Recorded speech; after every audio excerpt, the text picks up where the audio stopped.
ป้อเจ้าคณะอำเภอโดยรอที่เคารพอย่างสูงขอแสดงความนับถือมายังท่านพระครูอภิวัฒนวิกรมท่านรองเจ้าคณะอำเภอโดยรอวัดปากตังเจริญที่นับถือขอความสุขความเจริญจงบังเกิดแก่บรรดาป้ออุ้ยแม่อุ้ยป้อออกแม่ออกพี่น้องคณะศรัทธาต้านผู้ฟังรายการธรรมยามเจ้ามรดกธรรมกำเมืองในวันนี้โดยมีอัตมาภาพพระครูวรธรรมนาถเจ้าอาวาสวัดหนองเหียงตำบลสันติสุขอำเภอโดยรอจังหวัดเชียงใหม่ได้นำรายการธรรมยามเจ้ามรดกธรรมกำเมืองนั้นได้มาพบปะศรัทธาญาติโยมบรรดาป้าอุ้ยแม่อุ้ยป้าออกแม่ออกต้านผู้ฟังแห่งเจ้าหนึ่งซึ่งเจ้านี้ตรงกับเจ้าวันที่25เดือนมกราคมพ.ศ. 2569ตรงกับเดือน5ขึ้น7ค่ำค่ำว่าเป็นวันติดศรัทธาญาติโยมทั้งหลายรายการที่จบนั่นก็คือรายการสามเณรเอารักจัดรายการตั้งแต่เวลาตี3มาแล้วศรัทธาญาติโยมได้ฟังการเล่าธรรมได้ฟังธรรมะศรัทธาญาติโยมผู้ฟังทั้งหลายก็ได้โทรหาฮือกำลังใจสามเณรเอารักจบไปสามเณรเอารักลงไปกระส่งไม้ยื่นให้อัตมาภาพต่อจากเวลานี้ถึงเวลา6 โมงเมื่อเจ้าอัตมาภาพถึง6 โมงเมื่อเจ้าก็ส่งไม้ต่อให้กับท่านอาจารย์วรรณชัยพุทธศรีคิรีวัดพุทธศรีคิรีอำเภอจอมทองต่อไปเก้ากับผมอัตมาภาพขอขอบพระคุณเจ้าของสถานีทุกสถานีที่เกาะเกี่ยวสัญญาณกันไปได้ออกถึงหลายที่หลายทางอย่างสามเณรเอารักอู้ไปตะกี้และก็ขอบคุณอนุโมทนากับไอเจเจที่ได้เกาะเกี่ยวสัญญาณลูกเจ้ามาได้เกาะเกี่ยวสัญญาณของตุลุงฮือกับศรัทธาญาติโยมบรรดาพ่ออุ้ยแม่อุ้ยได้สดับรับฟังกันทุกเจ้าของวันอาทิตย์ขอให้เป็นบุญเป็นกุศลกำจุอุดหนุนไอเจเจตลอดถึงเจ้าของสถานีกู้สถานีที่ได้เกาะเกี่ยวสัญญาณกันไปมาเจ้านี้ศรัทธาญาติโยมเป็นเจ้าของวันที่25เดือนมกราคมพ.ศ. 2569ตรงกับเดือน5ขึ้น7ค่ำพ่ำว่าเป็นวันติดศรัทธาญาติโยมมาแล้วก็นับว่าเป็นบุญเป็นกุศลกับหมู่เฮาท่านทั้งหลายที่มีลมหายใจได้มาได้มาจ่าฮือกับอีป้ออีแม่ศรัทธาเฮาเพื่อมือเสียเวลาศรัทธาญาติโยมแม่บุญเรืองใช้เงินกระตื่นแล้วศรัทธาญาติโยมตลอดถึงโยมสมพรรัตนังกระตื่นแล้วโยมแม่สาวรักษ์พิวงกระตื่นแล้วแม่อนงเพียรศีลกระตื่นแล้วบ้านแม่ธารบชัยประการแม่บัวพัดบุญลันกระตื่นแล้วศรัทธาญาติโยมตลอดถึงต้านผู้ฟังทั้งหลายที่จังโทรให้อัตมาภาพแม่พิสมัยศรีเทพธรรมรงลำปางแม่ก็ตื่นแล้วรอไหว้พระโดยก็อนุโมทนากับศรัทธาญาติโยมโยมกนกพิษชัยนาก็ตื่นแล้วศรัทธาญาติโยมเพื่ออัตมาภาพก็จะได้นำอีป้ออีแม่ศรัทธาท่านผู้ฟังติดตามโดยอัตมาภาพนั้นเข้าไปไหว้พระพุทธเจ้าเข้าไปไหว้พระธรรมเจ้าเข้าไปไหว้พระสังฆเจ้าเพื่อเป็นมงคลที่รับที่นอนของหมู่เฮาท่านทั้งหลายเพราะฉะนั้น ก็เจนจวนศรัทธาญาติโยมเนาะตื่นเนอตื่นได้แล้วตื่นได้แล้วเนาะตื่นฮับแสงเงินแสงทองตื่นฟังเสียงธรรมะเสียงก้องเสียงมองต่ำเข้าเสียงตู่เจ้าเตดธรรมตื่นได้แล้วเนอเอ้าเบื่อมือเสียเวลากับหนึ่งกับสองกับสามอะระหังสัมมาสัมพุทโธภควาพุทธังภควันตังอภิวาเทมิกาบสวากขาโตภควตาธัมโมธัมมัง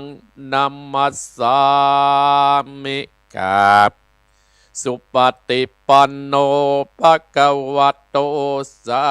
วกสังโฆสังฆังนะมามิกาบ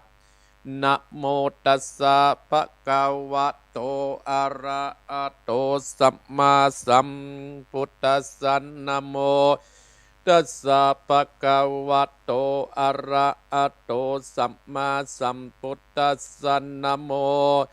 ตัสสะภะคะวะโตอะระหะโตสัมมาสัมพุทธัสสะพุทธังสัตตานังกัจจามิธัมมัง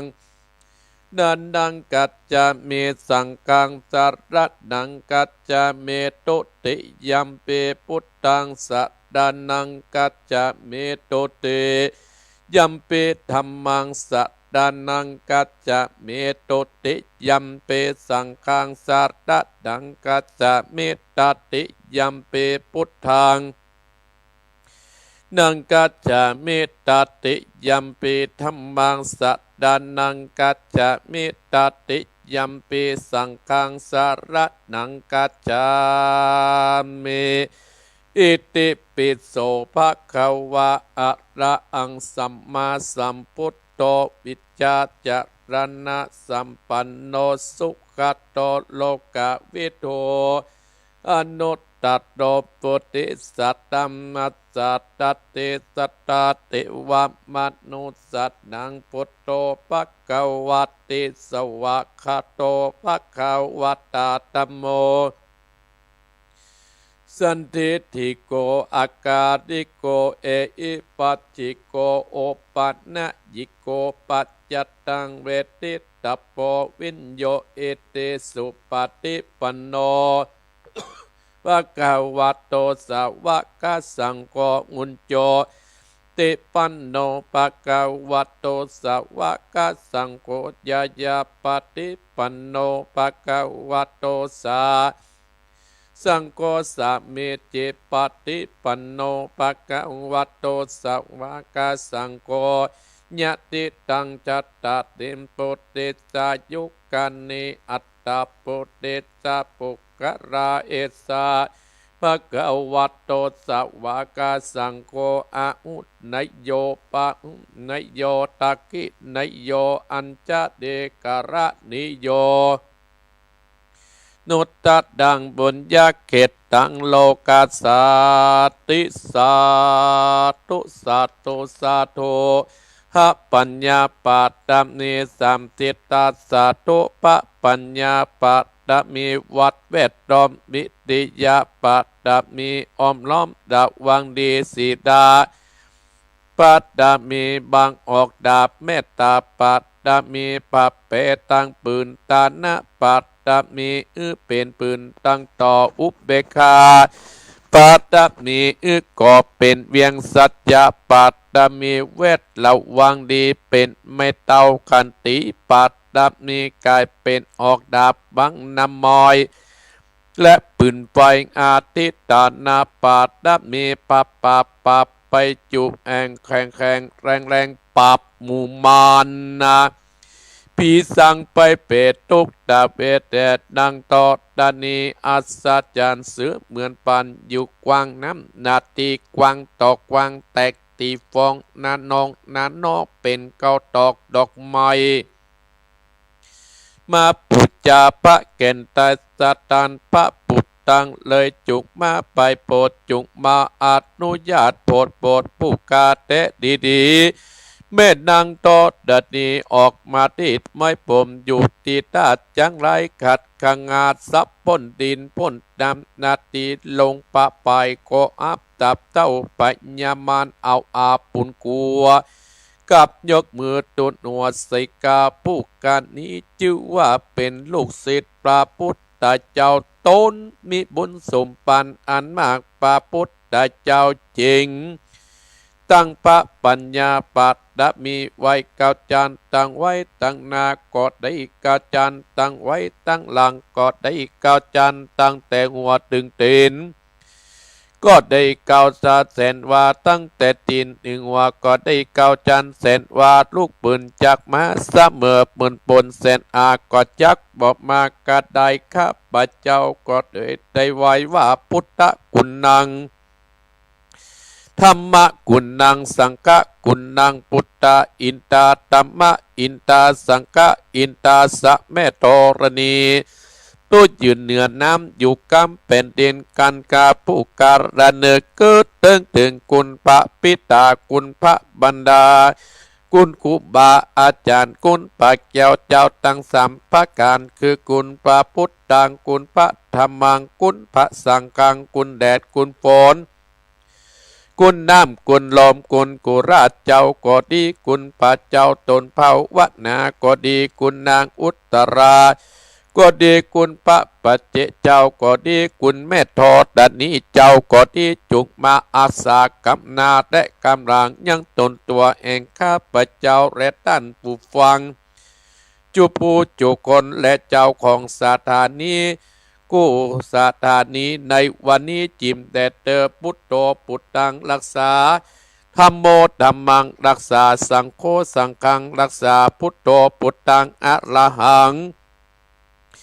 ธัมโมธัมมังอะระหังสังโฆสังฆังอะระหังพุทโธพุทธังกันอา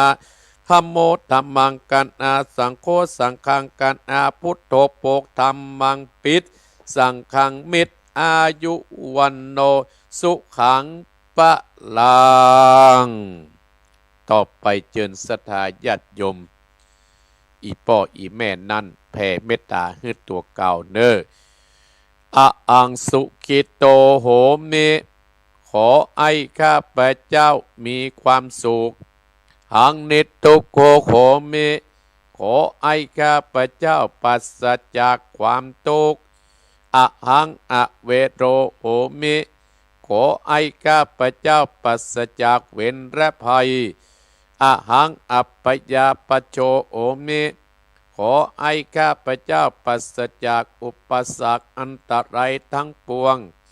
อังอานิโกโหมิขอไอ้ข้าพเจ้าปราศจากความทุกข์กายและทุกข์ใจสุขีอัตตนังปฏิหารามิขอไอ้ข้าพเจ้ามีความสุขกายสุขใจรักษาตนให้รอดพ้นจากทุกข์ภัยหมดทั้งสิ้นเถิดสัพเพสัตตาสัตว์ทั้งหลายที่เป็นเปื้อนทุกข์เกิดแก่เจ็บตายโดยกันทั้งหมดทั้งสิ้นอเวดาอุนตุจงเป็นสุขเถิดอย่าได้มีเวรแก่กันและกันเลยอัปปยาปัจจาอุนตุจงเป็นสุขเถิดอย่าได้เบียดเบียนพยาบาทซึ่งกันและกันเลยอนิกาอุนตุจงเป็นสุขเถิดอย่าได้มีความทุกข์กายและทุกข์ใจเลยสุขีอัตตนังปฏิหารันตุจงมีความสุขกายและสุขใจรักษาตนให้รอดพ้นจากทุกข์ภัยทั้งหมดทั้งสิ้นเถิดข้าพเจ้าขออโหสิกรรมใดที่ทำแก่ผู้ใดในชาติใดๆก็ตามขอให้เจ้ากรรมและนายเวรจงอโหสิกรรมให้แก่ข้าพเจ้าอย่าได้จองเวรและจองกรรมต่อกันไปเลยแม้แต่กรรมที่ใครๆทำแก่ข้าพเจ้าก็ตามข ข้าพเจ้าขออโหสิกรรมให้ทั้งสิ้นยกถวายพระพุทธเจ้าเป็นอภัยทานเพื่อไม่มีเวรมีกรรมต่อไปด้วยอานิสงส์แห่งอภัยทานนี้ขอให้ข้าพเจ้าครอบครัวบุตรหลานตลอดจนวงศาคณาญาติและผู้กระคุณของข้าพเจ้าจงมีแต่ความสุขจงมีแต่ความเจริญ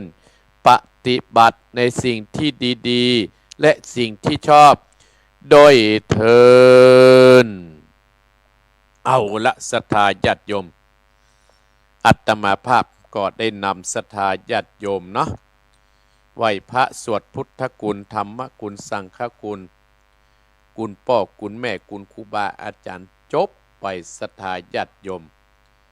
บรรดาพ่ออุ้ยแม่อุ้ย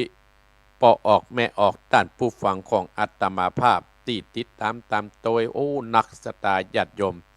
ไพวันกันทราฟังอยู่ปุ้น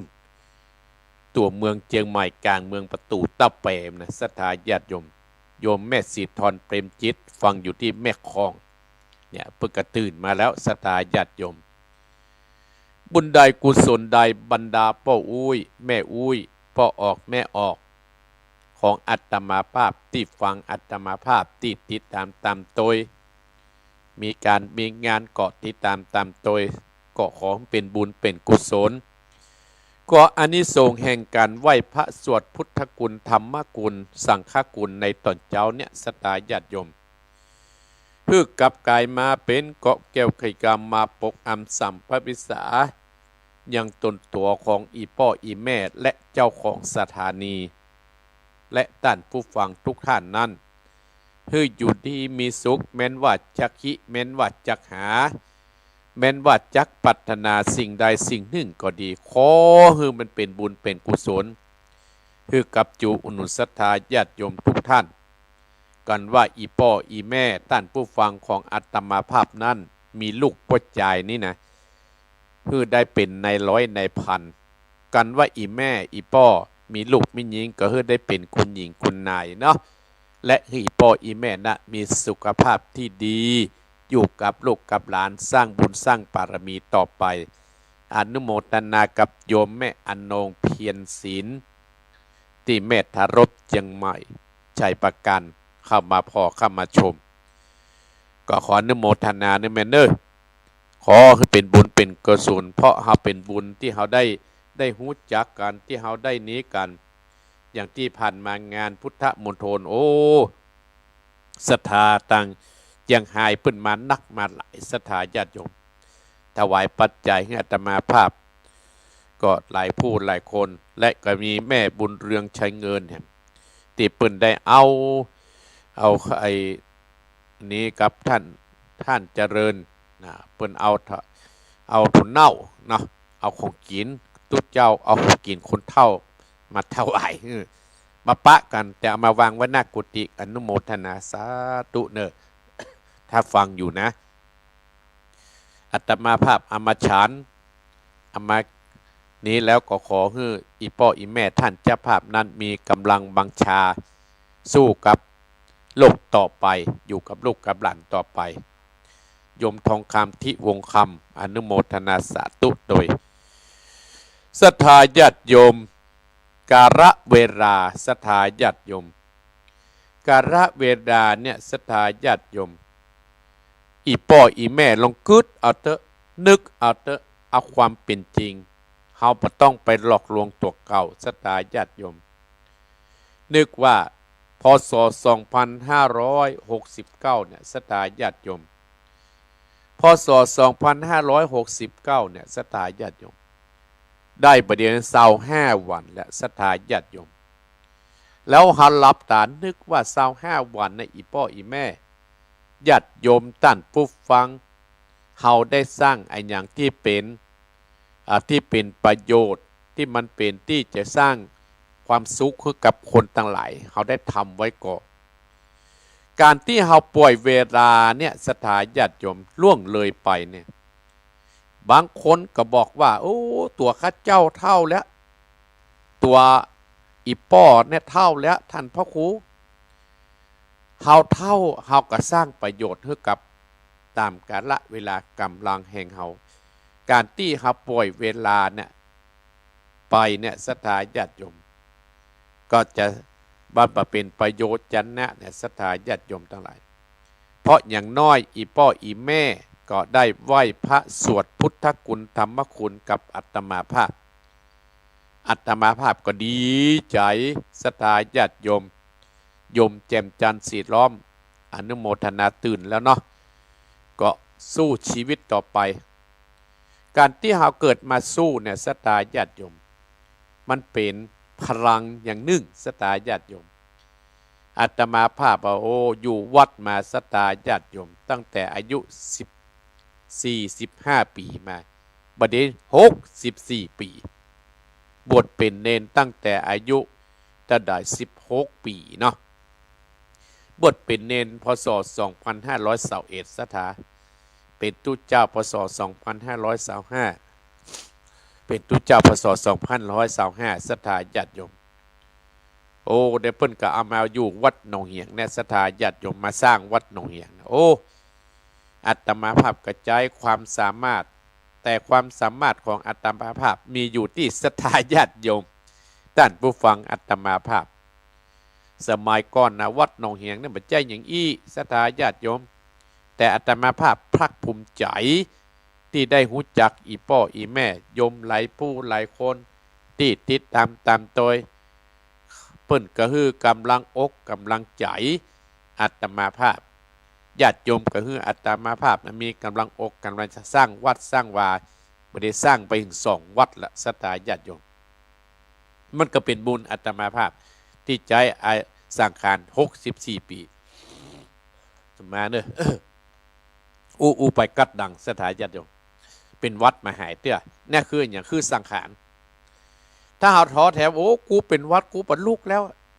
บ่ฮู้จะมาเนี่ยใดมันก็เสียเวลาศรัทธาญาติโยมอาตมาภาพนี้บัดท้อแท้ศรัทธาญาติโยมแต่กำลังใจอยู่ที่อีพ่ออีแม่ศรัทธาญาติโยมทุกท่านทุกคนที่หูจักอาตมาโยมแจ่มจันทร์สิดอมโยมแวสายอยู่บนโดยปุยเป็นต้นโยมแม่สมพรรัตนางโยมแม่สาวรักพิวงแม่อันนงเพียรศิลแม่ทารบเป็นต้นเนี่ยวัดป่าเมือดแม่บัวพัดบุญหลานนักศรัทธาญาติโยมท่าอาตมาภาพจะเนี่ยคืนนี้นี่คืนนี้ว่ะเมื่อเจ้านี่ประจบเนี่ยอย่างวันนั้นศรัทธาญาติโยมเนาะอย่างวันที่ตะวามันซืนตะวาขึ้นตะวานประเทศธรรมที่บ้านแสงคำตำบลตุ้งปีอำเภอแม่วางโยมป้อมนิดปุ่นก็เข้ามาไหว้อาตมาภาพมหันท่านพระครูตั้งแต่มื่นแล้วเนอะก็ดีอยู่ติดตามฟังข่าวเพราะว่าอยู่ตรงไหนทำอะไรยังก็ดีเนอะที่เฮายังบ่ท้อแท้ชีวิตเฮามาจากที่ไหนท่านพระครูก็บ่ท้อแท้อาตมาภาพก็ว่าที่ได้กำลังใจก็ได้กำลังใจกับบรรดาป้อออกแม่ออกป้ออุ้ยแม่อุ้ยนี่แหละที่คือกำลังใจอาตมาภาพดีเนอะมันเป็นบุญเนอะป้อมันนี่ก็เป็นบุญของอีป้อเนอะที่ยังได้ปะได้เจอได้พบกันเนาะได้ไป50 ปีได้มาปะกันเปิ่นนิมนต์อาตมาภาพประเทศธรรมศรัทธาญาติโยมที่แสงคำก็อนุโมทนาสาธุแต่ว่าก็ไปแหมติ่งศรัทธาญาติโยมวันนี้ก็มีงานรองรับแล้วมันมีงานไปเรื่อยๆศรัทธาญาติโยมเฮาบ่เบื่องานหรอกศรัทธาญาติโยมเหมือนกับพี่น้องคนบางคนมันขี้ค้านเนี่ยศรัทธาญาติโยมเพิ่นจ้างไปแหมอันบ่ไปเลยอาตมาภาพไปทุกงานถ้าไปได้งานเล็กงานใหญ่อาตมาภาพไปหมดศรัทธาคนยากจนคนมั่งมีสีสุขไปหมดวันนี้เป็นงานของนักศึกษากศน.อำเภอโดยเลาะที่จะได้บรรยายละอ่อนได้ความรู้ศรัทธาญาติโยมก็ถามว่าไปเนี่ยละอ่อนจะหู้ว่าท่านพระครู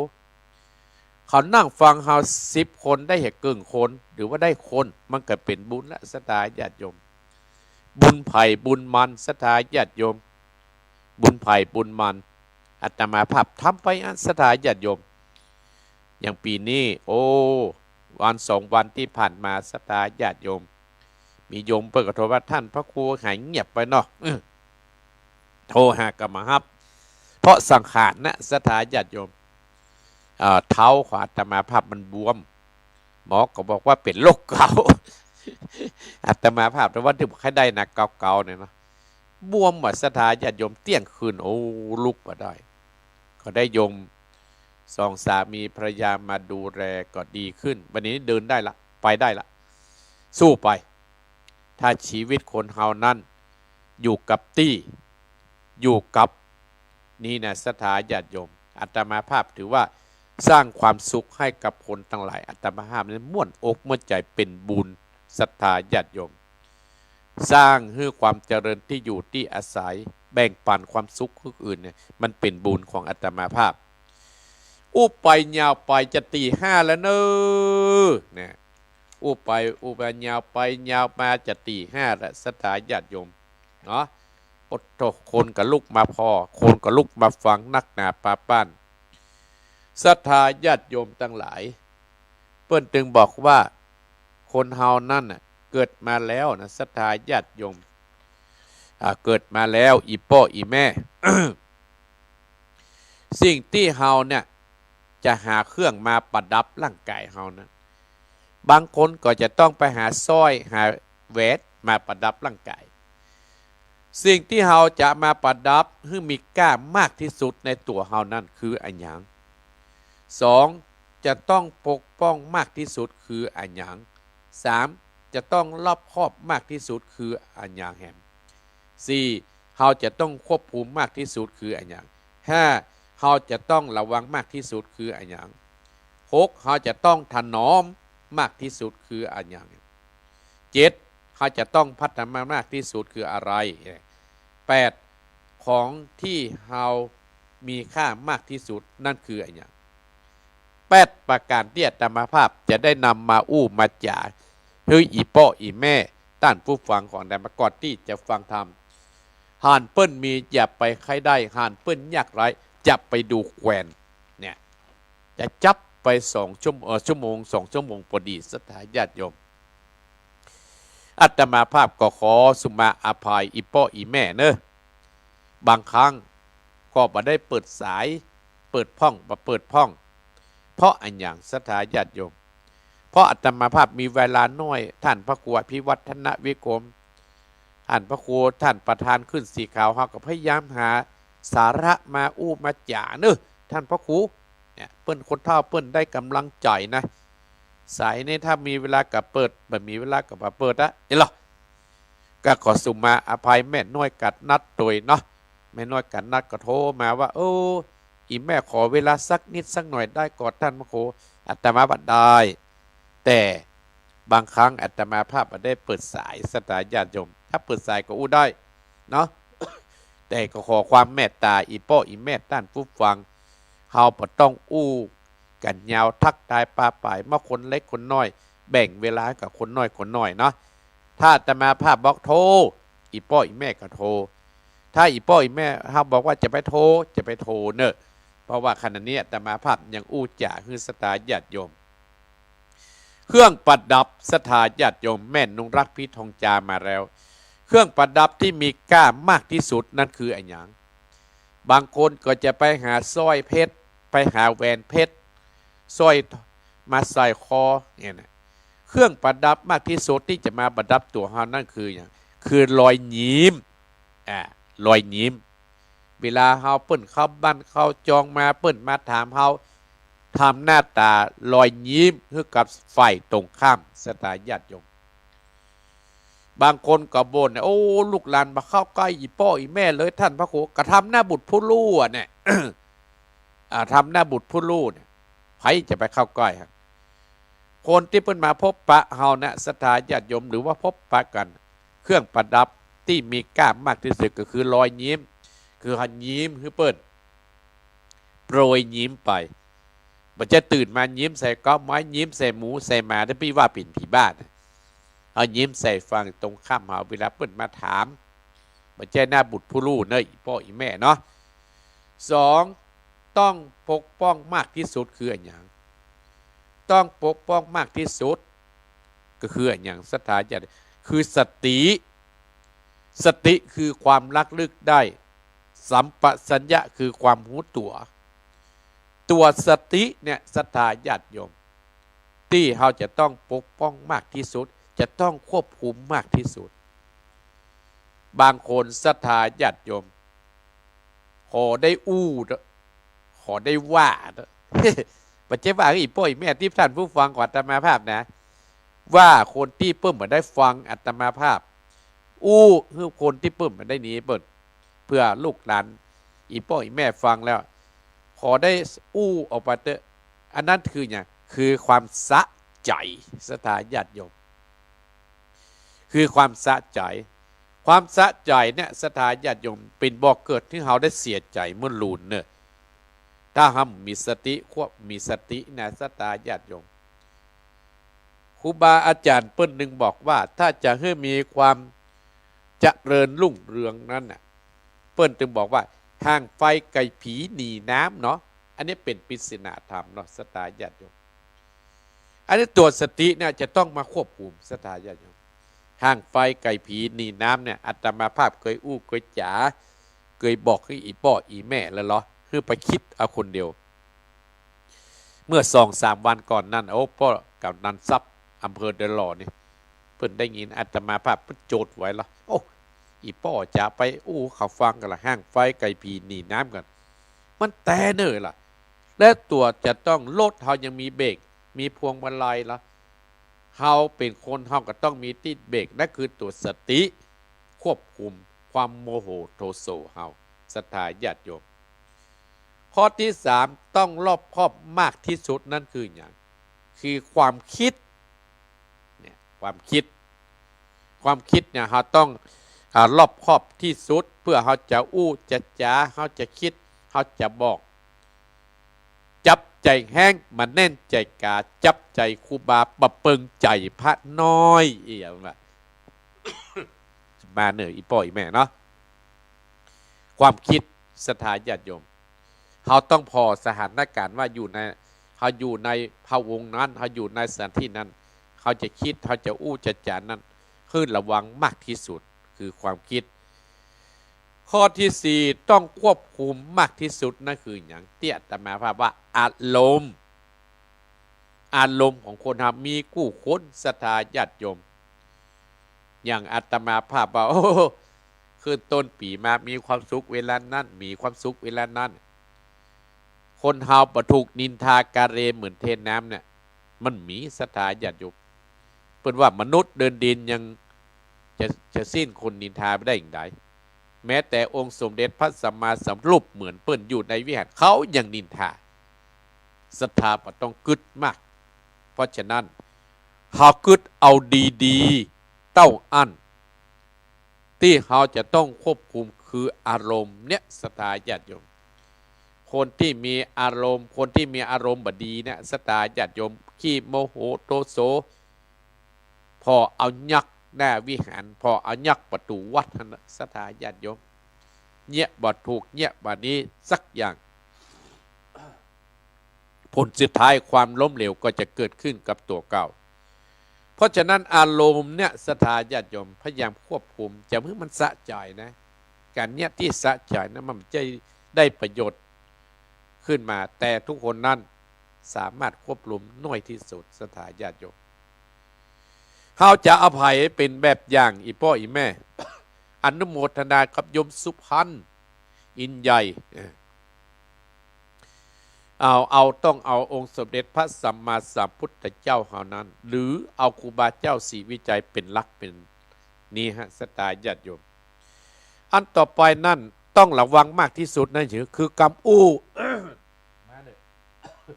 คือกรรมกรรมพูดศรัทธาญาติโยมยากนักยากนักคือเปิ้นจากหวังคือเปิ้นจังกรรมเดียวก็ได้การที่ให้ไปเนี่ยอันเนี้ยได้ให้เปิ้นฮักเฮาศรัทธาญาติโยมเนี่ยจะให้เฮาคือเปิ้นหวังคือเปิ้นดูนี้เฮาศรัทธาญาติโยมโดยชุมชนแล้วศรัทธาญาติโยมอาตมาฮับกัวเนี่ยการการจาบางครั้งเฮาจะต้องพิจารณาแหมอาตมาภาพพยายามสั่งสาร กำอู้ที่จะให้อีพ่ออีแม่นะมีความสุขบ่อยากให้อีพ่ออีแม่เข้ามาหาอาตมาภาพมีความทุกข์ปิกออกไปบ่อยากให้ภายนะมีความทุกข์ปิกออกไปศรัทธาญาติโยมเพราะฉะนั้นอาตมาภาพจะทุกข์เท่าไหร่แต่อีพ่ออีแม่มีความสุขอาตมาภาพก็ดีใจศรัทธาญาติโยมอันต่อไปข้อที่6ถ้าจะต้องถนอมมากที่สุดคืออันอย่างศรัทธาญาติโยมจะต้องถนอมมากที่สุดก็คือความฮักศรัทธาญาติโยมความฮักที่เราสร้างขึ้นมาเราก็ต้องถนอมศรัทธาญาติโยมอาตมาภาพโอ้ไปดีอินดูบางคู่บางคนละให้ลูกนะเป็นย่อมเป็นย่าเอาตั้งหน้าเป็นไปละลูกละหลานบ่ได้ดิบได้ดีสักอย่างศรัทธาญาติโยมอันที่เราจะต้องถนอมมากที่สุดนั่นคือความฮัก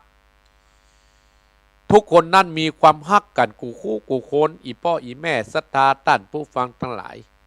อาตมาภาพกับฮักพ่อฮักแม่ฮักผู้ที่มีพระคุณที่ดูแลเรามาจะดูแลตนนายก็ตามศรัทธาญาติโยมอาตมาภาพฮักและนับถือยกไว้อยู่เบื้องสูงหมดอันเนี้ยคือว่าความฮักอีพ่ออีแม่ก็ฮักลูกฮักหลานลูกศิษย์ก็ฮักครูบาอาจารย์เนี่ยศรัทธาญาติโยมความฮักความนับถือเนี่ยศรัทธาญาติโยมเป็นบ่อเกิดที่เราจะอยู่กันแบบมีความสุขในนี้หนอศรัทธาญาติโยมมีประวัติของพระอัจฉริกับพระสารีบุตรท่านพระสารีบุตรเนี่ย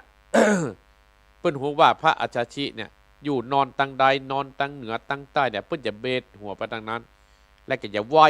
ไปแต่นั้นไหวเอากูลเพิ่นเพราะว่าพระอัจฉริเนี่ยเป็นอาจารย์ครูบาที่สั่งสอนพระสารีบุตรมาศรัทธาญาติโยมการที่หายกโยปอปั้นครูบาอาจารย์เนี่ยเพิ่นว่าตกน้ำบ่ไหลตกไฟตึงไหมภายที่มีความกตัญญูต่อพ่อต่อแม่นะกระตกน้ำบ่ไหลตกไฟบ่ไหม้ศรัทธาญาติโยมภายที่ลืมครูบาอาจารย์ลืมพ่อลืมแม่เนี่ยศรัทธาญาติโยมได้ดีเบื้องต้นแต่เบื้องปลายก็ล้มละลายกันไปอาตมาภาพเนี่ยไหว้หาครูบาอาจารย์อาตมาภาพตลอดไหว้หาอุปชาอาตมาภาพไหว้หาผู้ที่มีพระคุณที่เปิ้นได้เอาเฮาช่วยเตื่อมช่วยแท่งโดยเฉพาะท่านผู้ฟังของอาตมาภาพหลายผู้หลายคนอาตมาภาพจะทำอันอย่างกติดตามโยมธนกรเนี่ยพรอัมพุนโยมคนุภาพรอัมพุนจังหวัดน่านบ้านเสนียงบ่ศรัทธาญาติโยมตลอดถึงศรัทธาท่านผู้ฟังของอาตมาภาพโยมแม่เพ็ญคำโพธาก็ดีโยมหลายผู้หลายคนโยมสมพรแม่สาวรักษ์ก็ดีโยมอานงก็อยู่แม่ชัยเงินก็ดีโอ้ไหนนักแม่บัวพัดเขาก็ดีโอ้หลายคนที่ท่านผู้ฟังของอาตมาสรุปแล้วศรัทธาญาติโยมก็คือว่าอาตมาภาพยกยอปอป้อนทุกคนตลอดถึงครูบาอาจารย์ที่อยู่ด้วยกันในคลื่นสีขาวศรัทธาญาติโยมเนี่ยเราจะต้องถนอมมากที่สุดคือความฮัก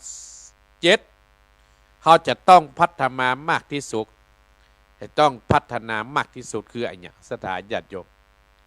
บางคนเขาแกต้องแปลงหั่นแปลงนี่กับท่านพระครูเนี่ยบางครั้งเขาจะต้องแปลงบ้านแปลงจองเขาเนี่ยสิ่งที่เขาจะต้องพัฒนาที่สุดก็คือนิสัยศรัทธาญาติโยมนิสัยเขาเนี่ยศรัทธาญาติโยมเมื่อนุ่มเขาก็เห็นอย่างหนึ่งเขากลางค้นก็เห็นอย่างหนึ่งอันนี้เขาต้องพัฒนาขึ้นเรื่อยๆศรัทธาญาติโยมเขาจะเอานิสัยเขาเมื่อเป็นละอ่อนนุ่มมาใจเมื่อเท่าก็ไม่ได้เนี่ยศรัทธาญาติโยมเขาต้องพัฒนาขึ้นเรื่อยๆพัฒนาขึ้นประตามเหตุการณ์บ้านเมืองของที่เขาจะใช้มีค่ามากที่สุดคือเนี่ยก็คือตัวปัญญาศรัทธาญาติโยมตัวปัญญาเขาต้องพิจารณาปัญญาเนี่ยศรัทธาญาติโยมเขาต้องใจให้มันรอบคอบ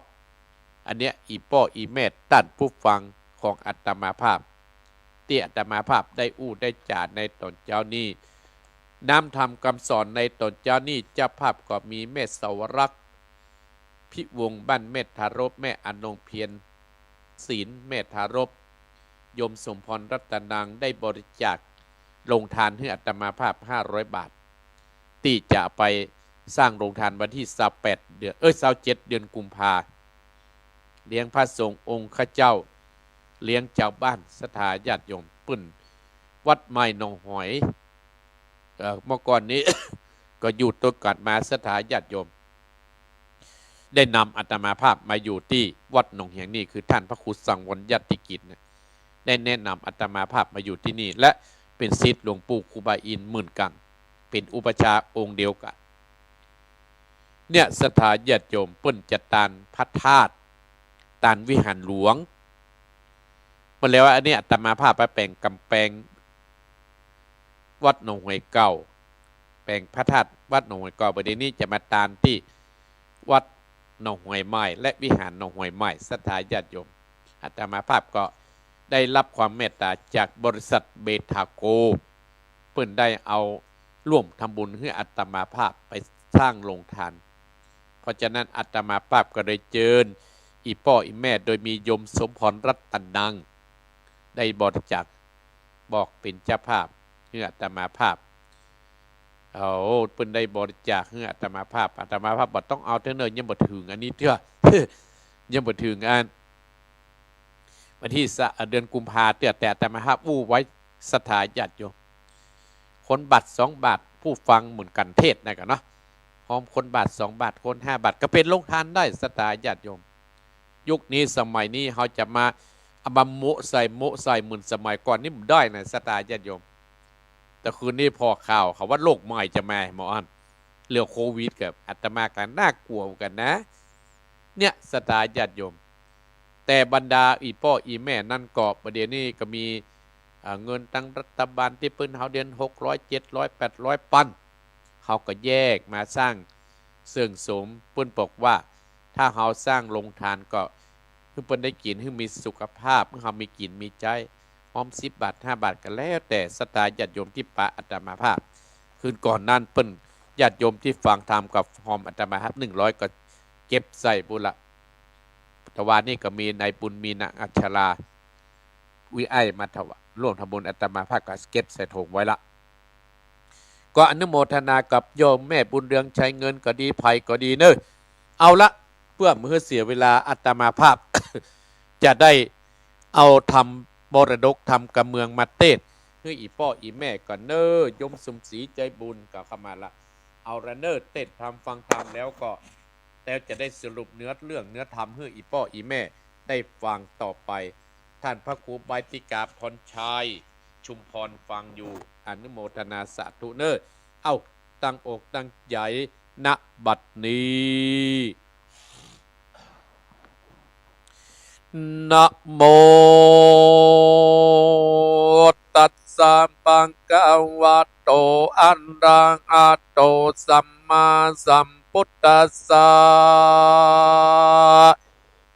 โสสังรัปปะเตปุญญังอัปปมัตโตวิจักโกโหนเตสันตะวดดุนดาตาโพธิสัตว์ตั้งหลายตั้งยิ่งใจตั้งหลายอันนั่งพาฟังตามตั้งสัตตานิวิตโยขึ้นสีขาวจุงจำแต่ตนติดสืบสอนนา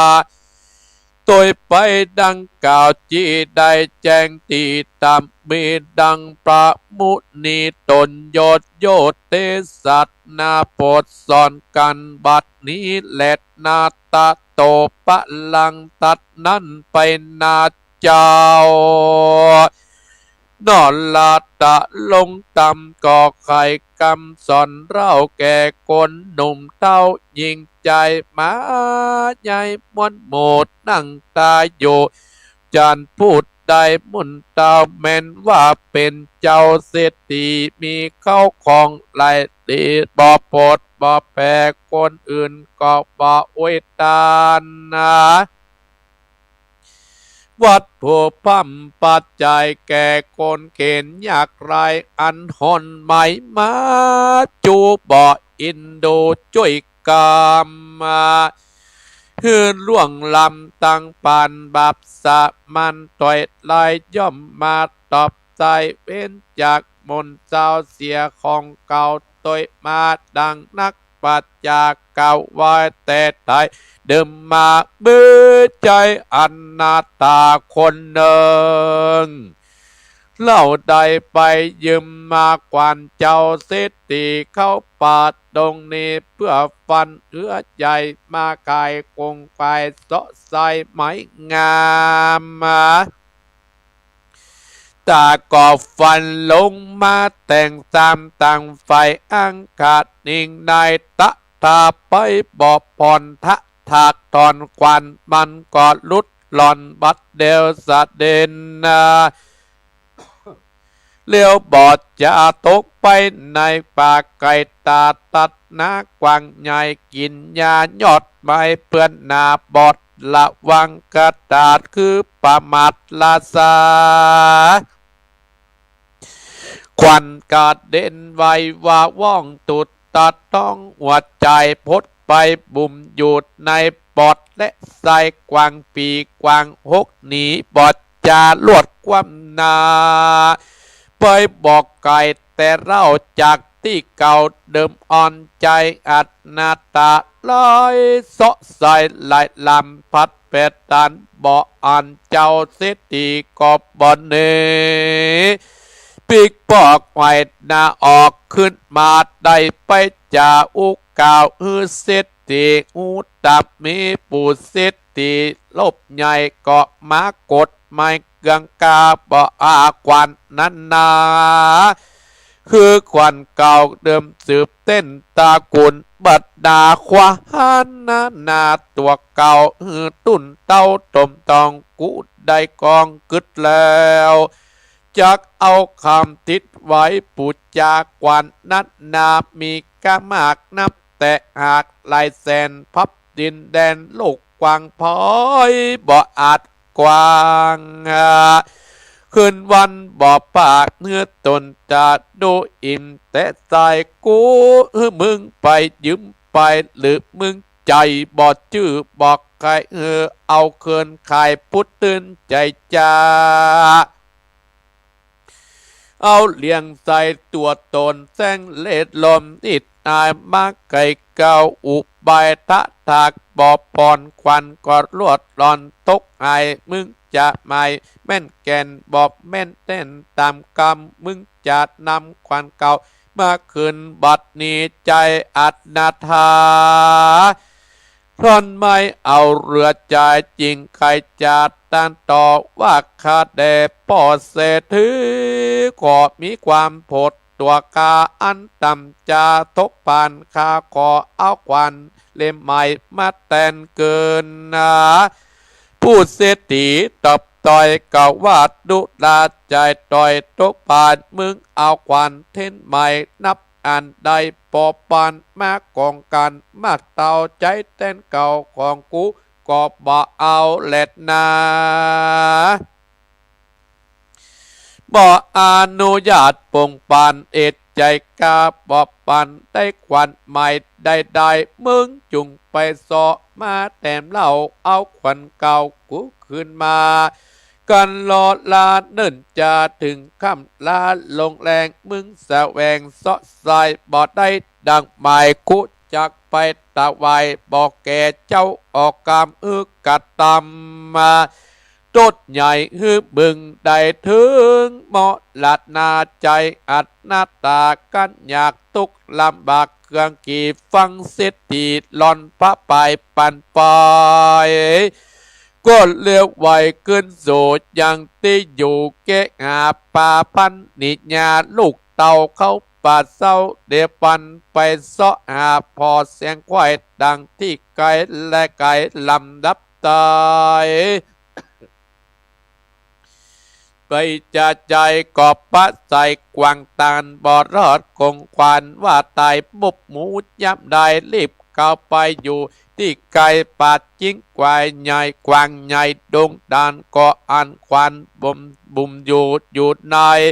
เครื่องใดจริงอ่านใส่แจงตีบอกเมนตีสงสารว่าควานควันหล่นถูกพดข่าวอยู่ในตัวกวางกวางดงกวางใหญ่อยู่ปอดได้เลยตายจริงไปปานจมชื่นจึงได้เงินคำปานย้อนเพราะควานเก่าเองปูสิทธีดังกวางตัวพี่บอดหน่อยเป็นจุกใหญ่ต้อยมาต่างก็เล่งดาแหลดนาตั้นตั้งหลายปูสิทธิจุปะการสิทธิใจหานา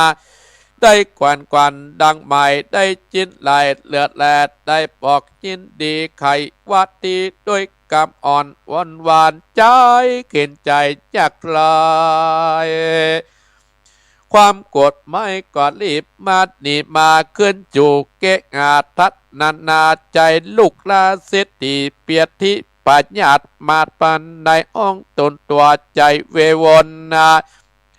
ตั้งใจเต้าว่าจะห้องบอกว่าใครกินข้าวตอกสุนงาใจพระนินตาน้ำอ้อยตัวดินอ้อยจอมการนา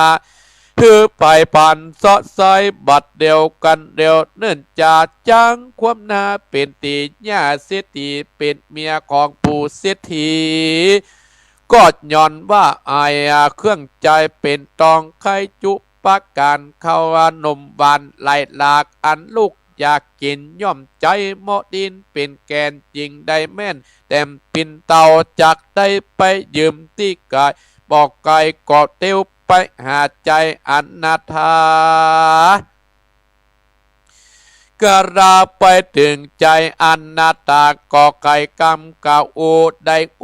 ว่ากิญาอันเหมาะนีนาแต่สั่งลูกอ้างไข่ปานว่าเป็นคอนนั้นแหละนาเศรษฐีโนปนาพันดิยาญาเต้าเศรษฐีแป่งขนมดีเม็ดแล้วหยับนั้นก็โป่งบ่อดินวางที่ด้านขวางามเขาจาก็ลูกลาเศรษฐาหยับนั้นก็เมียใหญ่ก็ไล่กันมาก็แล้วไปตำใส่ที่ขวดแล้วตำใส่หม้อดินจนแตกแปลงลวดถูกหม้อเก่าแตกไปก็มีอันแหลดนาผู้เศรษฐีตามมีญาเศรษฐีว่าเอาจากเอาหมอนั้นไปขึ้นแต่ท่านนับใจอนาตาแหลดนานางก็แตกมันดีดังกล่าวเนี่ยสันได้เล่าจุงตัดใจขาดเอาของขาดขึ้นมาเอามีหมดนาดมากนักนางก็ใครบอกเล่าก็เอาเล่าสันเดียวนางก็จะเร็ว ก็ขึ้นมาดีบัดดิญาสิทธิไปสู่เกะอาย้อนว่าหม้อเก่าแต่งสร้างเสียหม้อแตกมังเปปังจากดังมอบหมายเนี่ยสันได้หมายเมนูแตนลัดลาจับบอกบอดินกระแตขอเสถีโปรดเจ้าเอาหม้อเก่าขึ้นมากันนางจ่าเม็ดแล้วถึงเจ้ายอดบุดีอึดนางนูดำได้ว่าจุงเอาหม้อไหลกะมากอันเศรษฐีอาจจะปันดำใจฟันหือเกิดเอาไปมานั่งก็ตอบเล่าว่าข้าบ่เอาหม้อเก่าเดิมมาเต็มจนละจาจังมาบ่จังมีในใจเบิดมานจิงราชองค์การกุจจักการเสียงกาดบอดโดยตามกรรมกุจจักกรรมเจ้าโดยตามกรรมเราบัดเดียวเศรษฐีเตียวบอดจะเอาลูกลาคนใจเป็นสหายร่วมจอนกับลูกน้อยอ่อนคนผ่านเงินคำขันลัดลาวสร้างวิภาคเป็นสองส่วนนางป้องเมียดแล้วก็ขอยอปานสองจอมก่อนเป็นกุ๊กไว้เสียใจอยู่ด้วยกันบอกกาศตำได้ถวยว่าจากกรรมและนาตั้นต่างหลายเมื่อเดือดอ่อนและเวรปองดังเศรษฐีผู้ใหญ่เกณฑ์กาดอยากไล่ตกปันไปสออากควันเก่าด้วยกรรมวิบากตัวตันนั้นและนานิติตังก็บังคมโสมเลสาเดชเอาละศรัทธาญาติโยมท่านผู้ฟังทั้งหลาย อัตมาภาพได้เทศหาทำชื่อว่าหันเปิ้นมีอย่าไปใครได้เนี่ยนะหันเปิ้นอยากไล่จะไปดูแควนเนี่ยศรัทธาญาติโยมอีพ่ออีแม่คนเฮานั่นนะหันเปิ้นอยากไล่เนี่ยสอบไปดูแควนดูถูกเปิ้นแต่อาตมาภาพแต่โอ้สมัยก่อนเนี่ยอีพ่ออาตมาภาพก็เป็นคนยากจนนะศรัทธาญาติโยมแต่วันนั้นอาตมาภาพประเทศโอ้ลูกตาดวงแหละลูกวิดวงเนี่ยตะกอนอย่างอันอย่างอี้เนี่ยก็ศรัทธาญาติโยมอาตมาภาพภาคภูมิใจได้เกิดเป็นลูกของพ่อของแม่ประเดี๋ยวนี้นะก็ได้โยกุลเปิ้นไว้ตลอดบุญนั้นก็จะก้ามจูอุดหนุนเข้าไปศรัทธาภัยสร้างกรรมนักกรรมนั้นก็จะต้องตามสำนองศรัทธาญาติโยมกรรมนั้นหนีตึงบปนองค์สมเด็จพระสัมมาสัมพุทธเจ้าประหนึ่งตรัสว่านี่อัญญังกนีป้นศรัทธาญาติโยมแต่นี่กรรมเนี่ยนี่เวรเนี่ยดึงมาป้นนี้คดีก็ยังจะป้นอยู่ศรัทธาญาติโยมนี่เงินล้านเขายังป้นอยู่แต่นี่กรรมนี่เวรนี่หนีมาป้นแม้แต่ตู้เจ้ายังตกเป็นกรรมในศรัทธาญาติโยมอีพ่ออีแม่ยังมาเกิดถึงแม้แต่พุทธเจ้าเขายังมีกรรมอย่างศรัทธาญาติโยมครั้งหนึ่งองค์สมเด็จพระสัมมาสัมพุทธเจ้าเขาเนี่ยได้ตายมาเป็นนกยุงทองเหรอได้ตายเป็นนกยุงทองเนี่ยศรัทธาญาติโยมได้ตายเป็นนกยุงทองนกยุงทองตัวนี้จะไปออกหากินตนเจ้าเนี่ยศรัทธาญาติโยมนกยุงตัวนี้จะสวดเพื่อให้คัดแคล้วและปลอดภัยคาถาเพิ่นมีแล้วอุเตตยัญจักขุมาเอกดัสสะหัตติสวันโนปัทาวิปาปโสยตังนามัสสมิหัตติสวันนัมปัตตาวิปาปสันตยสาตาวิหัตนิมุรัตติเยปัมมนาเวทกุสัพพธรรมเมเตนะโมเตจะมังปรยันตุนามัตโตพุทธนังนะมัตถุโพธิยานะโมวิมุตตนังนะโมวิมุตติยาอิมังโสปริตังกะตัวโมโรจะเอสนานกยุงตัวนี้ จะออกไปหากินจะสวดหรอจะสวดนะสถาญาติโยมพายับตึงมาได้สถาญาติโยมเนี่ยกรรมของคนสวดกุวันอยู่มาวันหนึ่ง เมียพญาเจ้าเมืองเกิดอาเพศสถาญาติโยมอีพ่ออีแม่บอกพ่อพญาโอ้อีสูพ่อพญาข้าขยะกินหัวใจนกยุงทองเนี่ยด้วยความฮักเมียฮักไปเหสีสถาญาติโยม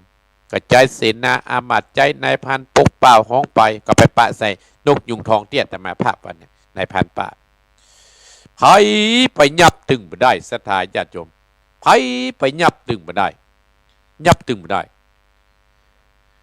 ศรัทธาญาติโยมเพราะอย่างเพราะว่านกยุงทององค์นกยุงโพธิสัตว์ตัวเนี้ยสวดคาถาศรัทธาญาติโยมคาถาเวลาออกหากินมะเจ้ากระสวดอุเตตยันจุกุมารจะข้อนอนสวดอาเปะเนี่ยศรัทธาญาติโยมโอ้ยับมาได้เมียพวกก็จะตายทิกในพันปากก็มาปรึกษา กับปัญญาเจ้าเมืองพญาก็เลยบอกว่าโอ้เราต้องใช้วิธีกันล่อใช้วิธีล่ออย่างใดสถานญาติโยมในพันปัญญาเจ้าเมืองก็เลยบอกว่าเอาอีไปซาะนกตัวแม่มานกตัวแม่มาเอาไว้ป่วยตุการฮะศรัทธาญาติโยมทั้งหลายด้วยวิบากกรรมเก่าศรัทธาญาติโยมเนี่ยกรรมเก่าคนเขามีนะอาตมาภาพเหมือนนึกอย่างเงี้ยแล้วบางครั้งอาตมาภาพมาโดนด่าเนาะทางที่ผิดชื่อเรื่องอาตมาก็นึกว่ามันเป็นกรรมเก่าของอาตมาภาพเนี่ยเขาจะมากึดนักมันเป็นกรรมเก่ามันก็หายไปเป็นตู้หลวงอยู่นี่นะโอ้นักศรัทธาญาติโยมสุดท้ายเขาก็รับผลของกรรมนั้นไปกายกรรมกรรมทางกายวจีกรรมกรรมทางวาจามโนกรรมกรรมทางใจกึดแล้วออกทางปากทำแล้วก็ออกทางกายศรัทธาญาติโยมทั้งหลายก็การนกยุงตัวแม่ไปป่วยศรัทธาญาติโยมโอ้นกยุงทองได้เวียกรรมเก่าลืมสวดไปหากินศรัทธาญาติโยมสุดท้ายก็ติดหายติด แหวโดนในพานป่ายับนงจุงทองนั่นเอาไปฮื้อกับพญาจึงมันกับพาเอาหัวใจน่ะเอาเมียเปิ้นกินเมียเปิ้นก็หายจากโรคภัยไข้เจ็บอันนี้วิบากกรรมสถายันคนเฮาจะว่าโอ้กูนี่มันมีกรรมมีเวรขนาดจัดหนึ่งพระพุทธเจ้ายังเกิดเป็นนกยุงทองขนาดพระองค์พระมหาโมกขลานะเฮายังโดนโจรไล่ฆ่าเพราะกรรมเก่าสถาญาติโยมอันตกกรรมเก่าที่เราได้สร้างไว้ที่เรามีกินมีใจถึงวันเพราะอย่างเพราะว่าบุญเก่าที่เราได้สร้างไว้บุญเก่าที่เราได้สร้างไว้ อันนี้แหละสถาญาติโยมอาตมาภาพหนึ่งว่าเพราะฉะนั้นเราต้องทานุถนอมต้องสะสมเรื่องบุญเรื่องกุศลให้นักศรัทธาญาติโยมอีพ่ออีแม่นึกบ่พอบางคนกับมีความสุขเมื่อหนุ่มเนี่ยโอ้หนุ่มเนี่ยมีกินมีใจโหนับหน้าถือตาแล้วสุดท้ายอายุมาบ้านไปมา60โอ้บ่ได้มีความสุขสักกรรมมีแต่ความทุกข์แต่อาตมาภาพนี้ทุกข์เมื่อละอ่อนนึกศรัทธาญาติโยม แต่ประเดี๋ยวสบายเพราะอย่างเพราะว่ามีศรัทธาต้านผู้ฟังให้ความอุปถัมภ์อาตมาภาพหลายผู้หลายคนพี่น้องศรัทธาหลายที่หลายตังเหล่าญาบ้านโฮ่งโอ้นักศรัทธาญาติโยมถ้าอาตมาภาพกล่าวนี่เนี่ยหมดเวลาเสียก่อนศรัทธาญาติโยมทำที่นี่ว่าหานเปิ้นดีหานเปิ้นยากไร้จะไปดูแควนหานเปิ้นมีจะไปใครได้นั่นก็มีปู่เศรษฐีคนหนึ่งศรัทธาญาติโยมปู่เศรษฐีเนี่ยไม่มั่งมีสีสุขแต่มันมีถ้ามันมีความเมตตาศรัทธาญาติโยมวันหนึ่งก็มีใจอนาถาคนเนี่ยไปยืมมุยยืมขวานเก่าเอาไปถากไม้เอาไปตัดไม้เพื่อจะมาแปลงเหือไปขายก็เข้าไปในป่าศรัทธาญาติโยมใจอนาถานี่ก็เอาขวานเนี่ยถากไม้ฟันไม้ปั้มไม้ศรัทธาญาติโยมขวานนั้นร้อนเนี่ยกระเด็นไปตกไปที่ไหนก็บอกเรือบ่แล้วสกรรมต้นไม้แบบนี้สกรรมศรัทธาญาติโยมในขณะนั้นก็มีกวางมากินยอดผักอยู่ที่หั่นขวานที่กระเด็นไปถูกใส่กวางตัวนั้นกวางตัวนั้นกระโดดไปได้สักวา2 วาแล้วก็ลวดขาดจะตายที่หั่นก็ไปเสาะหาศรัทธาญาติโยมไปเสาะหากวานที่ว่าจะไปคืนให้ปู่เศรษฐีปิกไปบ้านบ่ฮู้จะได้ก็รีบไปหาปู่เศรษฐีศรัทธาญาติโยมไปหาปู่เศรษฐีไปรายงานปู่เศรษฐีพ่อเศรษฐีเฮ้ยประเด็นนี้เอากวานน่ะเอามวยของพ่อเศรษฐีน่ะตกกระเด็นล่อนหายไปไหนบ่ฮู้เฮาเสาะแล้วพักเข้าตอนปลายแล้วมาโอ้เศรษฐีเนี่ยก็ใครนี้แหละกะเอาอย่างอี้บ่เห็นล่ะใครได้ของเปิ้นนักเฮาจะไปเคาะขวัญใหม่ๆมาแตนอีป้อบ่ได้ขวานนี้นะเป็นของเจ้นตระกูลเฮามาแล้วเฮาว่าจะเอาทองมาติดอยู่นะเนี่ยไล่ใจดีอีดูตัวนะเอาขึ้นไปตัวไปขายก็มันเป็นขวานเนื้อดีเล็กดีนะอีหรอว่าเปิ้นถ้าบ่ได้กูจะไปรายงานให้ปัญญาที่เบืองตัดข้อยึดทรัพย์สมบัติหมดยึดรัดยุกเมียหมดเนยศรัทธาญาติโยมเศรษฐีก็โพกความตุกอกตุกใจปิกไปบ้านไปเล่าให้เมียฟังเล่าให้ลูกฟังแจ้งเจ้ามาแจ้งบ่แจ้งอีพ่ออีแม่ปากันห่อเข้าไปซ้อหา ขวานเคาะหามุยเนี่ยด้วยบุญเก่าก็ได้กับศรัทธาญาติโยมความตุกที่มีเมื่อตะวาแมลงหายไปทันทีไปปะใส่กว่างเตี้ยแต่มาภาพตะกี้นอนตายที่หั่นจะไปเซาะมุยเซาะขวานไปปะใส่กว่างโอ้กูได้โชคดีกูจะได้เงินเลี้ยงลูกเลี้ยงเมียแหละป้ากันผ้าไปหั่นใส่มุยเก่าล่อนเข้าในปุ่มในไส้ฮะศรัทธาดีใจศรัทธาญาติโยมเป็นโจก2 จันเนี่ย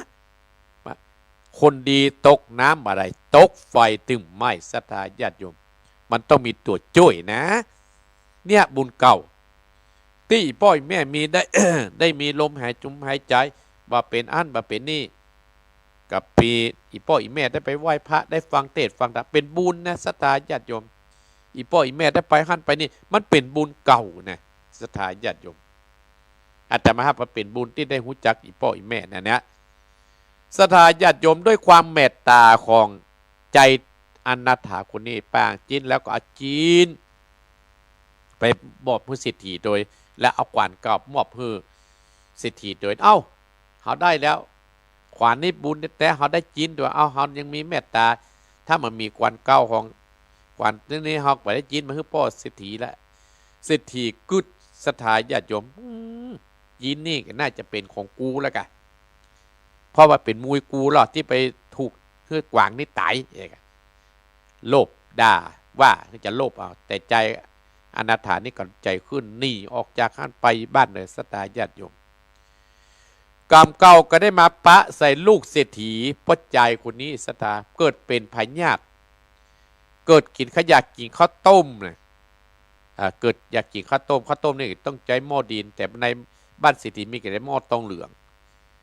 แม่เศรษฐีพ่อเศรษฐีก็เลยใจแม่เศรษฐีไปยืมจากใจอนาถาตะกี้ที่อาตมาภาพใจอนาถาก็บอกว่านี่นะเป็นหม้อเก่าเฮาเนอเจนตระกูลนี่นะรักษาไว้บูชานะรักษาให้ดีเนอก็ด้วยบุญที่กวยยืมให้เอาขวานเขายืมพ่อเศรษฐีเขาก็เรียกหม้อเข้าไปศรัทธาญาติโยมเอาไปนึ่งข้าวให้ลูกเพื่อได้กินก็ได้หายจากพญาติพยามเดชบุญนะกันมีแมวไล่กันมาโดดเข้าในเตาไฟจนใส่หม้อหม้อเก่าที่ยืมมานะกันศรัทธาแตกเหี้ยคนตี้คนแต่งศรัทธาญาติโยมก็แม่สิทธิก็เลยเอาเรื่องนี้ไปพ่อสิทธิว่าโอ้จะไม่ได้ร้อนมันใจอนาถาเนี่ยหม้อเขามีไปเรื่องหม้อไปคืนมันถ้ามันมาตัวเอาก่อนมันต้องเดือดร้อนเนี่ยคนบ้างมีกิจข้ามเป็นละศรัทธาญาติโยมศรัทธาญาติโยมทีนี้ก็เมียของเปิ้นก็จะได้ต้มน้ำกันอย่างหมูศรัทธาญาติโยมกระถามใจตุ๊กตาก็เลยบอกว่าเนี่ยว่าแม่สิทธิยืมไปก็ไปโตยเอาศรัทธาญาติโยมใจตุ๊กตาก็เลยบอกเมียห้ามเอาหม้อใหม่มาเนื้อเอาหม้อเก่าเอกะศรัทธาญาติโยมโอ้นาจิตดังพ่อเจริญพ่อหลวงเจริญเข้ามาพ่อหันพ่อหลวงเจริญศรัทธาญาติโยมพิษถูกกันเทียงกันกูจะข้าเจ้าจะหม้อเก่านั่นแหละเพราะหม้อเก่าเป็นหม้อเจนตระกูลอย่างอย่างเบื้องต้นนะศรัทธาญาติโยมใจตุ๊กตาเลยไปรายงานให้พญาเจ้าเมืองสนิทตัดเลยศรัทธาญาติโยมเมือนบันไดเวลาจะหมดแล้วฮะอาจารย์วรรณชัยก็จะมาแล้วฮะเลยบ่ได้เปิดสายเนาะศรัทธาญาติโยมอีพ่ออีแม่พญาเจ้าเมืองฟังตั้งแต่ต้นแต่ไปฟังทั้งหมดไอ้นี้มันเป็นกรรมของเขาไงเลยตัดสินว่าเขาจะแยกได้หมดก็เลยจัดการว่าเพื่อเมื่อเขาได้พิษได้เถียงกันเลยจัดว่าลูกปัจจัยเนี่ยเฮ้ไปอยู่กันลูกมิยิงฝ่ายใจตุ๊กตาเอาเงินอันนี้ไปมั่นไปสู่พระขอกันตั้งแต่วันนั้นเป็นต้นมาศรัทธาญาติโยมบรรดาพ่ออุ้ยแม่อุ้ยพ่อออกแม่ออกใจตุ๊กตาก็ได้เกิดเป็นเศรษฐีเพราะบุญเก่าได้สร้างไว้ที่ท่านนั้นเพิ่นได้มีพรหมวิหารทั้งสี่เพิ่นได้มีธรรมอยู่ในจิตในใจธรรมผู้ใหญ่คือเมตตากรุณามุทิตาอุเบกขาศรัทธาญาติโยมทั้งหลายเนี่ยเพิ่นถึงบอกว่าเพิ่นถึงบอกว่าเฮ้อโอ๊ตเหมือนเจ้าเตมียะศรัทธาเจ้าทั้งหลายพระพุทธเจ้าเขาเนี่ยเกิดมีสิทธิ์จัดก่อนเหรอที่พ่อแม่แจ้งไงว่ามีความอดเจ้าเหมือนเจ้าเตมียะเนอความอดเนี่ยพระเตมียะเนี่ยทรงบำเพ็ญเนกขมะปารมีชั้นสูงสุดเหรอคืออีพ่ออีแม่ปารมีพระปณิธานอันแน่แน่วต่อกันละเรื่องละทางโลกด้วยความอดกั้นอดทนต่อทุกสิ่งแม้ว่าจะแลกด้วยพระโจรซีบโจรสามารถพระเตมียะโจรได้บรรพชาในครั้งนั้นมีเรื่องอยู่ว่าพระเตมียะเนี่ยเป็นโอรสของพระเจ้ากาสีกราชกษัตริย์ของเมืองพาราณสีนะท่านทั้งหลายแคว้นกาสีกับพระนางจันทราเทวีมีอายุเพียง1 เดือนได้สดับรับฟังพระราชบิดาฟังพิจารณาการลงโทษครั้งหนึ่งก็มีโจร4 คนรับโทษอย่างร้ายแรงนึกได้สัตว์ว่าถ้าเราเป็นกษัตริย์อย่างอีป้อเนี่ยเราจะต้องเป็นอย่างถ้าอายุครบ20สัตว์อะไรจะต้องตกนรกถึง80,000 ปีล่ะเพื่อเกิดใจอันเป็นทุกข์มาโดยตลอดสถาน เจ้าเตมิยะในอีพ่ออีแม่ท่านผู้ฟังทั้งหลายแล้วก็ปิกไปในห้องแล้วก็ก็มีเทวดาจึงมาแนะนำให้แจ้งทำเป็นคนง่อยคนหนวกคนเป็นคนหูหนวกเป็นคนใบ้เตมยักษ์กุมารทรงปฏิบัติตั้งแต่นั้นได้อายุถึง16 ปีอีป้อย16 ปีก็ด้วยเนี่ยมีความอดเหมือนเจ้าเตมิยะแต่น่าเสือพึงกลัวอัตราคนนั้นเอานั้นมาใส่ป้อเปิ้นอันนั้นมาใส่แสดงอาการเจ้าเตมิยะเนี่ยก็เลยบอกกลัวสักอย่างเพราะกลัวได้เป็นพญาเจ้าเมืองเพราะกลัวได้สร้างกรรมสถาญาติโยมในที่สุดเจ้าเมืองก็ได้มีคำบัญชาให้เอาไปฝังอยู่ในบุญเหี่ยเพราะว่าหนหลวงว่ากุมารเนี่ยเป็นเสนียดจังไรต่อแผ่นดินขณะที่นางสุนันทานายสุนันทาสารถีนั่นก็ไปกำลังคุดฟังจะฟังพระเตมิยะในป่าพระองค์ก็พิจารณาไว้โอ้บัดนี้เราเป็นอิสระแล้วจากราชสมบัติแล้วพระราชาเปิ้นเนี่ยเขาเป็นนี้แล้วพระองค์ก็จะไปผนวดในป่าก็ได้ทรงพลังท่านทั้งหลายเจ้าคนที่เอามาโอ้ก็สะดุ้งตกอกตกใจอีพ่ออีแม่ก็ขอตัวนั้นไปบวชศรัทธาญาติโยมทั้งหลายเนี่ยขณะนั้นพระราชาทั้งหลายก็รู้ข่าวว่าเป็นฤาษีเจ้าเตมิยะนั้นท่านทั้งหลายก็ได้ตั้งพากันไปไหว้เพื่อขอมาเป็นพญาเชื่อเมืองศรัทธาญาติโยมเนี่ยเพิ่นว่าเฮ้ออดเหมือนเจ้าเตมิยะเฮาเป็นโคนเนี่ยศรัทธาเฮาเป็นอีป้ออีแม่ที่มีอายุเฮ้ออดเหมือนเจ้าเตมิยะพดเท่าความอดนี่ได้ผูกในศรัทธาญาติโยมเนาะเดี๋ยวทำความตมาภาพเนี่ยจบตัดทีเนี้ยอีป้ออีแม่ต่อไปเนี่ยแอม10 กว่านาทีเนี่ยตมาภาพก็จะเปิดสายอีพ่ออีแม่ใครจะโทรเป็นสายแรกก็บอกฮูเนอร์ฟังกันดีที่ไหนก็ดี0828527225เอาโทรเลยอีกะแน่นอนสายแรกจะเป็นวัดโกสิกาจะเริญปอนมาสักการครับโอ้หลวงพ่อหายเงียบไปอาจารย์มันได้หายเงียบหรอกหลวงพ่ออยู่ตลอดมันไม่ค่อยพากันเนี่ยมันผมไปบิณฑบาตไงก็ได้ผมก็จะไปบิณฑบาตเหมือนกันโชคดีปีใหม่อาจารย์ครับผมโชคดีนะครับขอบคุณครับสายต่อไปเจริญปอนแม่พรว่าจะดอยฟังเจ้าเลยฟังอยู่อนุโมทนานะนี่รับยกต่อเลยย้ำรับกับจอเลยเนอะฟังอาจารย์วรรณชัยต่อเนอะเจริญปอนสายต่อไปเจริญปอนพระสัตว์เจ้าท่านพระครูเจ้าแม่นิดว่าจะดอยไม่ฟังตั้งแต่เจ้าล่ะปุ่งน้องแม่นิดฟังอยู่บ้านมือนอเจ้าอยู่ทั้งไหนอยู่เจ้าอนุโมทนาเนอะแม่เนอะรักษาสุขภาพด้วยเนอะเช่นเดียวกันนะแม่เนอะจะเริญปอนสายต่อไปโอ้แสนหนาเนี่ยจะเริญปอนเจ้ากระดูเจ้าแม่ยังแม่น้อมโอ้แม่น้อมมาแล้วตาจางตาจางโอ้แม่น้อมหนาวก็หนาวกะแม่นเดียวอัดแม่นหนาวเหมือนกันก็สุทัศน์มาแล้วจะเริญปอนนะแม่น้อมเนอะจะเดินสายต่อไปเจริญปอนเจ้าไหว้ตาเจ้าว่าจะได้แม่น้อยแม่น้อยเจ้า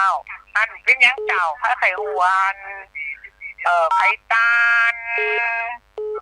ให้ทำพิธีมาค่ะคุณเจ้าเป็นคนเลวของประเทศไทยผมไปฟังวันจันทร์คุณเจ้าดีแล้วนะแม่น้อยเนอะผ่านการไปฟังแม่น้อยกับฟังวันจันทร์น่ะเจริญปอนแม่บัวพาแม่บัวพาฟังนะเจ้าเนาะเจ้าฟังมันเน้นรักมาแล้วโอ้ฟังอาจารย์ยินดีนะแม่เนอะให้กำลังใจท่านพระคุณเนอะขอบคุณนะแม่เนอะเจ้าไหว้ภาพสวดมนต์เตือนท่านพระคุณเรียบร้อยหมดระวังความจนโจ๊บประทับเดียวเนี่ยบุญรักษาแม่เนอะเจ้าว่าสารเจ้าพระครูก็รักษาตัวข้ามกันเนอะจะเริญปอนจะเริญปอนสายต่อไป ร้อยขาเจ้าทานพระครูมีบัวลอยเจ้าชัดเจนดีเนอ แม่บัวรอย เจ้าแม่สวยเจ้า แม่บัวรอยมันแม่สวยเนาะมันไม่สวย ฟังท่านพระครูทุกอาทิตย์เจ้า บุญรักษาฟังแล้วเป็นจะได้แม่บัวรอย โอ้ฟังนั่งทำคำสอนขมวนอยู่เจ้าเข้าใจดีเจ้า บ่เบื่อเนาะแม่เนาะ บ่เบื่อเจ้าจะฟังตลอดเจ้า อนุโมทนาสาธุแม่เนอ เจ้าสาธุอนุโมทนาบุญเจ้า สาธุเจริญพรสายต่อไปเจริญพร กราบไหว้สาเจ้าท่านพระครู แม่สีทร หายไป2 อาทิตย์เนาะ หายไป2 อาทิตย์แม่สีทร เจ้าเพราะว่าจันไปวัดอย่าท่านมันตรงวันศีล แม่นใช่มันพูดกับวันศีลนะแม่ เจ้าไปทุกศีลเลยแม่สีทรอยู่แม่ของเนี่ยไปทุกศีล นะโมทนาสาธุแม่เนอ เจ้าไหว้สาเจ้า เดินปอนแม่สีทรเปิ้นย้ายมาอยู่เพละเปิ้นม่วนเจริญปอน อาจารย์พระครูพระเพทกูช่วยชีวิตละจางเด้อ แม่เพนคนสู้ชีวิตว่าจะได้อีแม่ เลยหน่อยท่านพระครูเด้อ ยินดีในแม่เนอ ไว้ บุญ จ้า รัก เจ้า ษาสายต่อไปเข้ามา สายต่อไป0828857225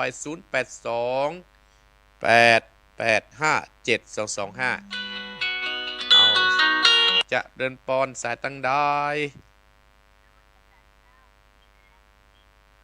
แม่ดาราดังแฟก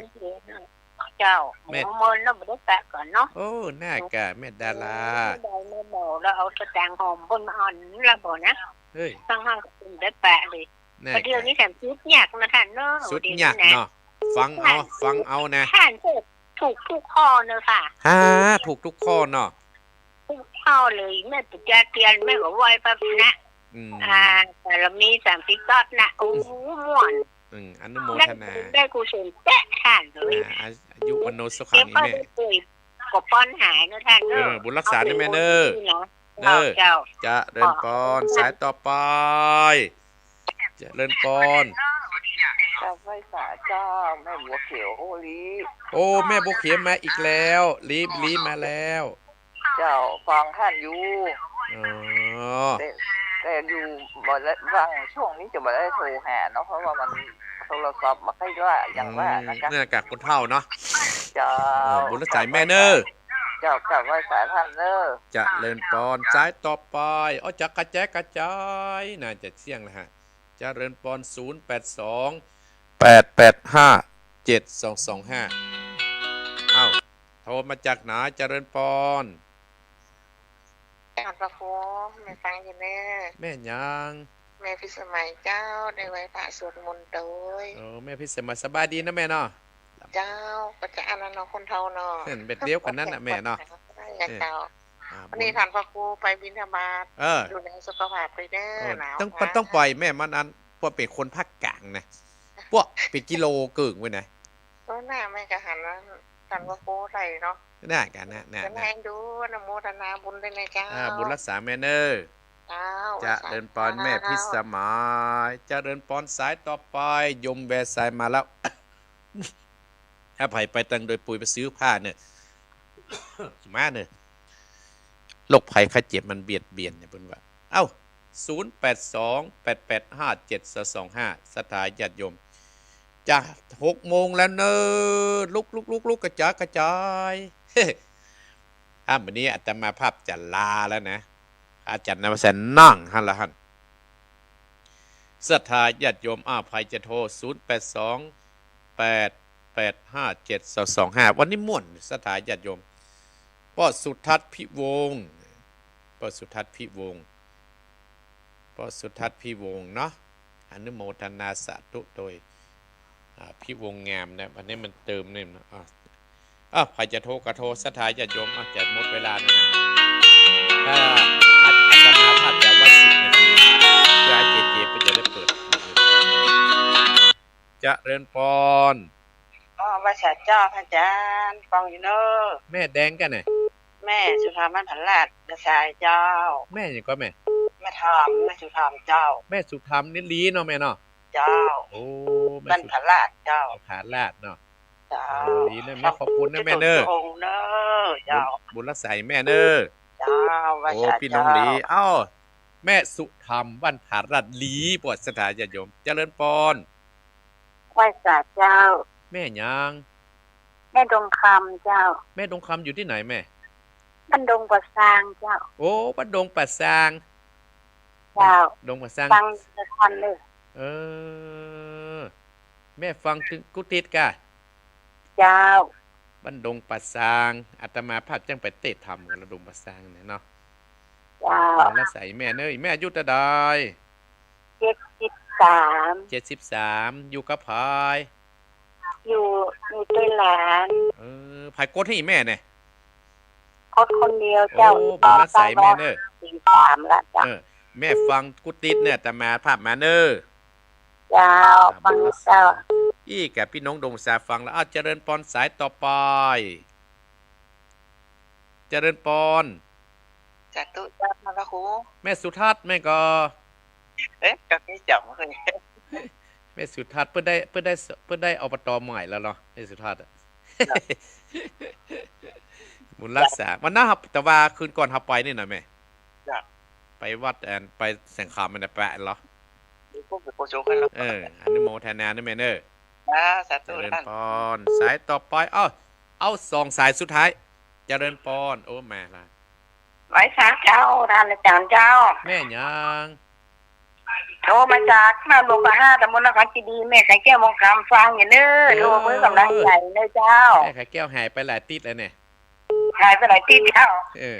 ไปตั้งดอย เจ้า ไปตั้งดอยหายไปอ่ะบุญรักษานะแม่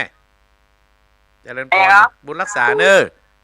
เจ้ารักษาสุขภาพเลยได้เจ้าอาจารย์เจ้า เจริญปอนสายต่อไปสายสุดท้ายเจริญปอน ไปค่ะเจ้าท่านพระครูแม่ฟังอยู่เนอ แม่อย่างฮะนี่ แม่น้อยอุตุดีบันไหลน้าน้อยเจ้าลำปางเจ้า แม่น้อยหายไปเมือนละ เจ้าโอมในโถเจ้าฟังอยู่เจ้า บุญรักษาอีแม่เนอมาอยู่ซอยพอดีเนอ เจ้าสาธุเจ้าไว้สาเจ้า เจริญปอนเอามาบุญมานี่มาเจริญปอนเจริญปอน ทุกเจ้า อยู่ไหน จะอยู่ฝั่งเจ้าล็อกอ้อเจ้า บ้านเมืองฝางแม่อ้อ ล็อกอ้อเจ้า ร้อง แม่ อ้อ ผีเจ้า แม่อย่างก็แม่ แม่เด็กเจ้า แม่เตบไปกะ แม่เด็กเจ้า แม่เตบ แม่เมฆเจ้า แม่เนตรเนาะ เจ้า โอ้ แม่เมฆลูกเดียวเจ้า ก่อนอันบ่เคยฟังโทรหาแต่มาสักเดือนนี่ คนตาบักทีเจ้าแม่เจ้าอ่ะ อย่าอ่านกะบ้านหนองอ้อนะแม่เนาะแม่เนาะ เดี๋ยวที่เปิดไฟฉายแล้วพอบ เต็งแม่ฟังกุฏิกะแม่ฟังกุฏิกะ ฟังเบิร์ดแล้วเจ้าแต่ก็ได้โทรแต่เจ้า ฟังแล้วเป็นจะได้พ่อแม่ ก็บ่ดีไปไหนก็ได้เจ้าขาหักทั้งสองข้างเจ้า เป็นกำลังใจให้แม่เนอะ เจ้า แม่ฟังแล้วเป็นจะได้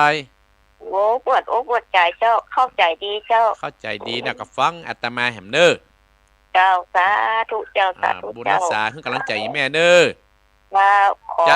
ขอท่านอาจารย์จุมีแต่ความสุขความเจริญนะเจ้า ปอนนี่ย้อนมาให้แม่เลยเนอะจะ ขอ เดินป เป็น อ ลูก น ลูกทะเลแก่แม่ออกกระต่ายนะเจ้า จะเดินปอนโอ้ยแม่เพิ่นอวยพรจบสถาญาติโยมอาตมาภาพขอนำรายการนี้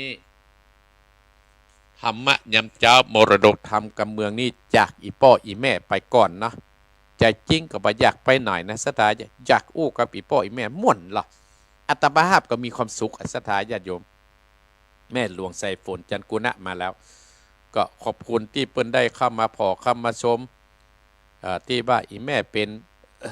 นี้พ่องก็ขออนุโมทนาขอให้บุญรักษาอีป้ออีแม่กู้คู่คนต้านผู้ฟังของอาตมาภาพเนอทุกคนจงอยู่ดีมีสุขการกู้คู่คนอาตมาภาพขอนำรายการในตอนเช้านี้จากอีป้ออีแม่ไปก่อนแล้วอาตมาภาพจะไปบินทบาทอยู่เนอเป็นกิโลเกิงไปนะประเด็นจะเป็นต้องไปเพราะว่าคนภาคกลางเพิ่นเอาใช้กันเจ้าสถาญาติโยมแต่คนเมืองเขานี่เอาตะวันแต่คนภาคกลางนี่เพิ่นเอาเวลานะสถาญาติโยม6:15แต่มาภาพเดินทางแล้วเตียวไปละสถาญาติโยมบุญใดกุศลใดที่อาตมาภาพได้ทำไว้ก็ดี บุญใดกุศลใดที่อาตมาภาพได้สร้างไว้ก็ดีบุญใดกุศลที่อาตมาภาพได้สร้างวัดสร้างวาก็ดีเจริญพุทธมนต์สวดมนต์ก็ดีก็ขอให้ไปถึงต้านผู้ฟังกูคู่กูโคนที่โทรมาหาอาตมาภาพเมื่อเจ้านี้เนอะทุกเสียงทุกสายโดยเนอะก็ขอให้ศรัทธาญาติโยมมีแต่ความสุขความเจริญติดหน้าปะกันใหม่สมดังคาถาบดีขององค์สรี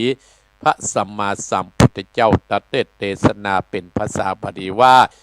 จยสิทธิตานังราปังโสติปะขยังสุขังปโนจโพคังบุติจยสวาสตะวันทันจชีวสิทธิภวันโตเต